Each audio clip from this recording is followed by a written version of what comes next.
Hi there, Sandra here from the Schwowin's Nest. I've got my top 5 furniture flips for you. I have this magazine rack table that was a hand-me-down from my mother-in-law, and I wanted to do something with it. It's seen better days, it's got lots of dents and dings in it, but I know I can do something really nice with it and make it new again. I'm starting by painting everything on the bottom the aged gray Rust-Oleum chalk paint, and I'm using a Bennett chalk paint brush that I picked up at Home Depot. I love to use chalk paint brushes on furniture because it gives a really nice smooth finish and you don't get a lot of brush strokes. When I got around to the other side of the table, I figured out to paint the inside first and then paint the slats. It just helped not get so much paint on my arms like I did the first time around. Here's the top, and you can see that the varnish or stain has totally worn away. It's seen a lot of love, this table. It's been through quite a bit. So what I'm going to do is just take some fine grit sandpaper and go over the areas where I can see and feel the bumps and smooth it out as best I can. I'm going to be applying 2 coats of the Rust-Oleum chalked paint in Cocoa Bean. It's a beautiful rich brown color. It actually looks like melted chocolate. I'm using a larger Bennett chalk paint brush, and with this chalk paint it just makes the job so much easier. It goes on so nice and smooth and you're done before you know it. I'll be applying 2 coats, letting the chalk paint dry thoroughly in between. Even though you can't see underneath once the table is standing up, I decided to give it 1 coat of the Cocoa Bean chalk paint too.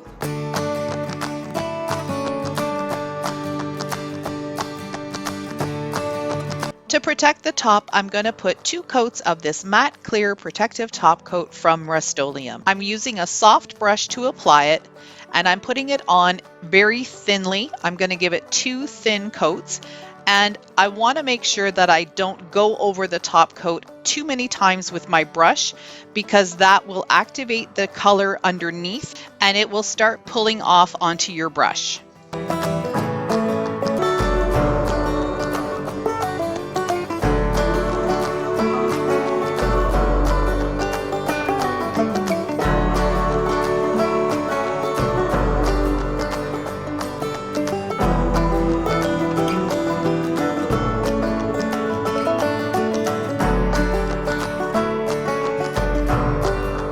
I finally made over this hutch. This has been hanging around in my house for a really long time, and I just figured, you know what, it is time to do something different with this guy. I'm also taking the doors off, and I will not be putting the doors back on because I want it to have an open hutch look so I can put my decor in there and change things up for the seasons. I'll be using Rust-Oleum chalk paint for this whole project, and I'm going to start off with Serenity Blue. I've seen some different hutches that have the back painted a different color, and I really thought that with the coastal look, this might look really pretty. I'm not being too careful around the edges because I'll be going over the rest of it with the white. So I'm just going to be really quick at painting this 1 coat and then moving on to the next step. The second color I'm going to use is, of course, my go-to linen white. I love this color. And I'm just going to go ahead and I'm using a bigger chalk paint brush for the white because I've got a bigger surface, and you can see with the chalk paint and with the proper brush it goes on so smoothly, and it's really not a hard job at all to do the painting. The hutch came with 3 shelves. I'm going to be painting all of them with linen white, but at the end I ended up only using 2 of the shelves, but that's okay. This is a great piece of wood and I'm sure I'm going to be able to find a project for it somewhere. Once I had both coats completed, I went ahead and got the hutch standing up, and I'm just going to take some sandpaper, just a fine grit, and run it across some of the edges just to give it a bit of a distressed look. I don't want too much of that brown color showing through, but I just want it kind of peeking through in a few spots.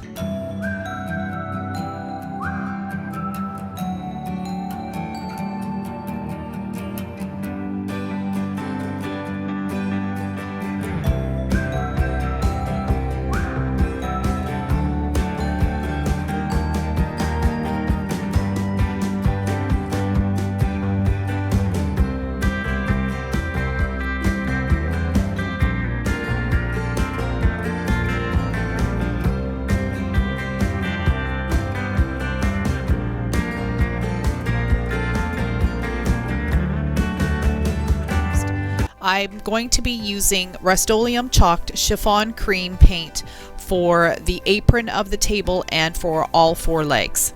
So as I get started, I'm just using a regular brush, and I'm going to go ahead and do 1 full coat of this all the way around, let it dry completely, and then come back with another coat.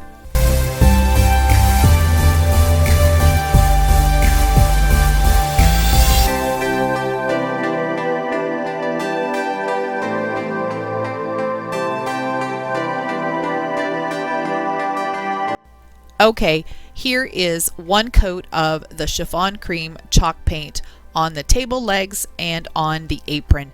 You can see that I didn't really take too much care in painting the underside of the table. Nobody's going to see that, so I don't really care. I just went ahead and painted without using any tape. Once it was dry, I went ahead and did a 2nd coat. Okay, so I've got my table flipped over, and I'm just taking a sanding block that I picked up at Dollarama, and I'm using the fine grit side. I think it's 125 grit, and I'm just roughing up the shine on the top of the table. This is a laminate veneer on top, so it's not an actual piece of good wood, so I'm not going to sand it down too far. I do want the grain on the laminate to show through. So now that the sanding is finished, I'm taking a damp cloth and wiping off all the dust and the residue, and then I'll let it dry completely. Now it's time to start applying the stain to the tabletop. This made me a little nervous because, like I said, it was a big project. I've never done this before, and I've never refinished a table. So I decided to use the Minwax gel stain in the color Walnut. I'm using plastic gloves because I am a total mess maker when it comes to painting. And then I've got 2 nice rags plus an apron so I don't get schmutzed, but I ended up getting some stain on my pants anyway. So the rags are one for applying the stain, and then the other rag is just there as a backup. What I've done now is dipped the rag into the stain, and then I'm just wiping it on, and then it also says to wipe it off. But what happened with me is I ended up going over the stain a couple of times, so I basically wiped it on and then wiped it off a little bit right away. I probably should have waited a couple of minutes to wipe it off, but I didn't want it to be streaky and thicker in some spots and darker in some spots, so I just kind of used that same rag and just went over and over it, and it seemed to work out good.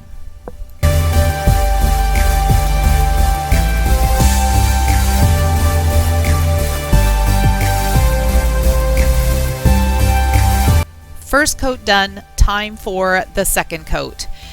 And it's really hard to see, but I'm sorry this was a little bit out of frame, but you can sort of see the darkness of the stain as I'm putting on the 2nd coat, and when I lean in here you can really see the difference in the colors. So it is getting to be a nice dark rich color.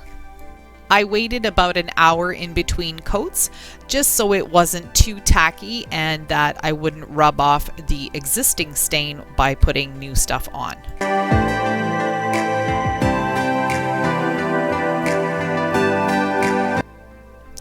This is what the table looks like in the sun and outside of the sun with 3 coats of the Walnut Minwax gel stain. I'm really happy with the color. You can still see some of the wood grain coming through. Now for the tricky part. I'm using some 220 grit sandpaper, and I'm using the same sanding block, folding the sandpaper over so I have a nice little grip on it, and doing a very, very light coat of sanding just to get some of the tackiness off. Sanding is an important step before you put on the clear coat. You want to make sure also that you use a light touch and you go in the direction of the wood grain. Now I'm using just a dampened rag, and I'm just going to wipe off the rest of the residue of the dust and make sure that there isn't any particles sitting on there for when I do the top coat. The product I chose to use for my top coat is Varathane Triple Thick 1 Coat Clear Finish. 1 coat is as thick as 3 coats, and you can see that the varnish itself is almost glue or paint-like. It's really thick. I'm using even brush strokes as much as I can. If you go over this Varathane too often, you get streaks and bubbles. I did realize at the end that I was putting it on a little too thick. You do see some brush marks. It's my first time working with the triple thick Varathane, so you do see a few brush marks in there, but you know what? I'm happy with it. I don't care. I think it looks great. It turned out exactly the way I wanted it.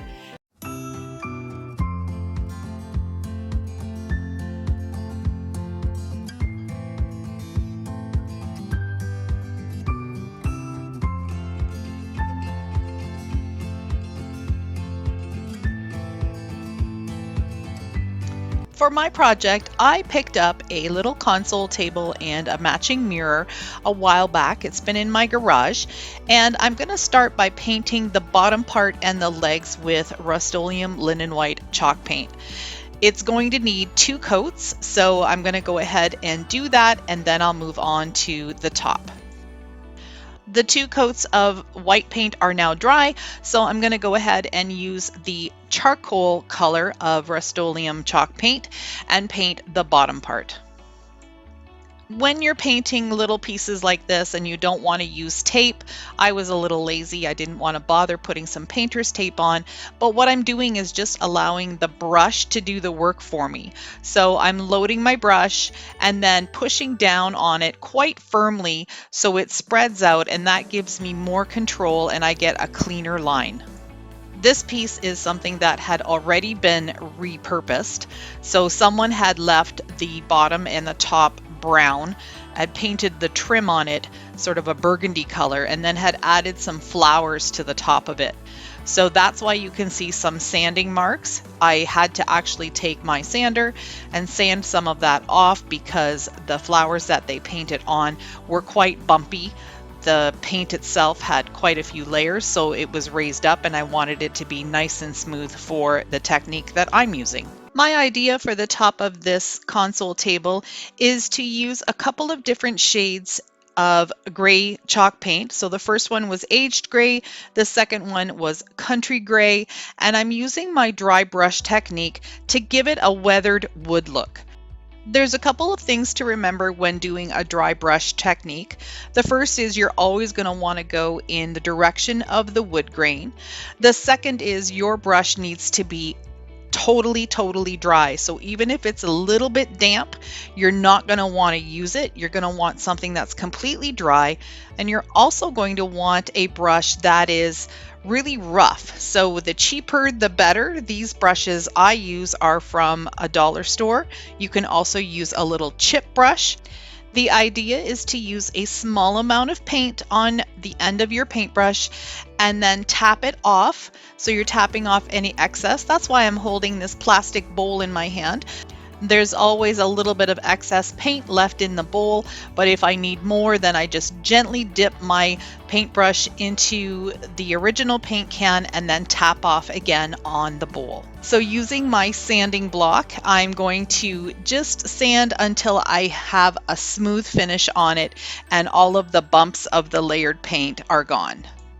I used some painter's tape this time just to mask off the mirror itself. And what I'm doing is taking some of the charcoal paint and using that as a bit of a primer. So I am going to be painting this portion white, but I wanted that red not to seep through the white chalk paint. I have had that experience before where something red has come through. The inside portion of the frame by the mirror was also painted burgundy, so I'm using the chalk paint there too. Now that the charcoal is dry, I'm going to go ahead and give this 2 coats of Rust-Oleum chalk paint in linen white, and then the end pieces are going to get a coat of charcoal.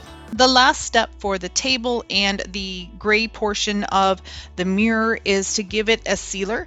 The one I'm using is Rust-Oleum Clear Matte, and it is a sealer that you can brush on, so it's a little different than the waxes that you see out there. And I really like this one because it's easy to apply and it really gives a hard, durable finish. I wanted to give the table a little bit of embellishment, so I had this key holder that I got from a dollar store a while ago, and I thought this would be the perfect addition to this little table. So what I'm doing is just marking the pencil holes where I need to drill the hole. Then I'm going to go ahead and drill the hole and then just screw this in.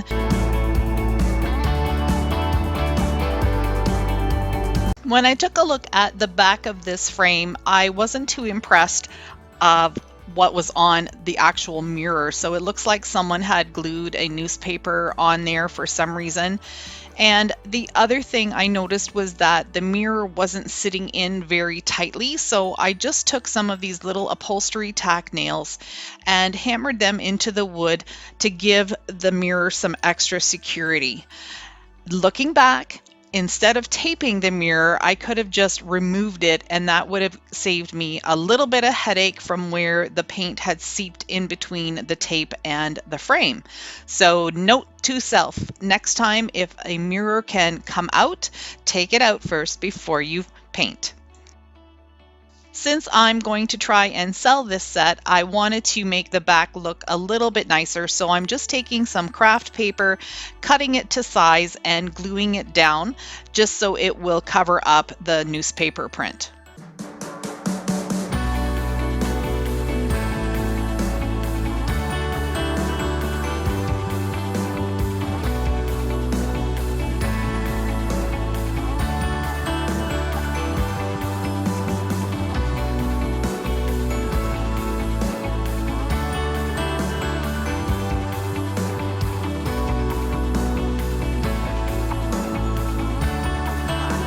Whenever I bring something into the house from a thrift store, I use some disinfecting wipes to scrub it down. This one was pretty filthy underneath. It had a lot of dust bunnies and some cobwebs and things, so I gave it a good once over. Once it was dry, I took all of the loose parts off. So there's a handle, there's a drawer, and there were the wheels on top. And this is just going to make it so much easier to paint. Another way to make things easier to paint is to cover up anything that you don't want painted, like the hinges and the drops that I have here. So anything metal that I didn't want to paint, I just used some painter's tape and covered it up. Now I'm using Rust-Oleum Country Grade chalk paint, and I'm going to give it 2 coats, but just the bottom part of the cart. I'm going to do a different color for the top. I took the drawer out, removed the hardware, and now I'm going to use the Country Gray, the same as the bottom of the tea cart, and I'm just going to paint the faceplate of the drawer. I'm going to now use the charcoal color of Rust-Oleum chalk paint and paint the bottom side or the underside of the tea cart. And what I'm going to do first is use my small brush and just get under those edges there and around all of the taped areas, because then it makes it so much easier to go in with a big brush and get the job done quick. If you've been watching my channel, you'll know that I do a lot of distressing on my items. I usually don't leave them very plain, but I didn't want to sand anything down on this one because I don't want to reveal the brown color underneath. So I'm taking a small little chip brush and doing my dry brush technique on it, which is dipping a little bit of paint onto the brush, dabbing most of it off on either a paper towel, or I usually use a plastic dish, and then I'm just going to brush across in the direction of the wood grain just to give it a little bit more texture. I'm using some flat black Trem-Clad rust paint, which is a paint that's meant for metal, and what I'm using is just a sponge brush, and I'm literally just going to be sponging it on, dabbing it, because the wheels spin while they're on there, and I really tried hard to get them out so I could hang on to them, but it didn't work, so I had to leave them like that. And I'm going to give them a couple of coats of this paint because it will just stand up a little bit more than just using chalk paint. The look I'm going for with this cart is an industrial look, so that's why I'm using the gray and then the charcoal, which is kind of almost black. So I'm doing the two wheels, and then I'm also going to do the handle. The top part of the table had a couple of cracks in it, so I had this wood filler just sitting around at home, so I decided to use that with my paint scraper and just push the wood filler into the cracks and make it nice and smooth. Now that the prep is done, I can start painting. I'm just using my dollar store paintbrush, and I'm going to be giving the top and the drop down sides 2 coats. The last piece that I have to work on is the bottom tray. So I'm just taking a small paintbrush and using the country gray color to just paint the top of the trim. Then I'm going to use the charcoal and I'm going to paint the bottom of this shelf, and I'm going to actually just go up the sides of the trim as well. It just gives it more of a modern look.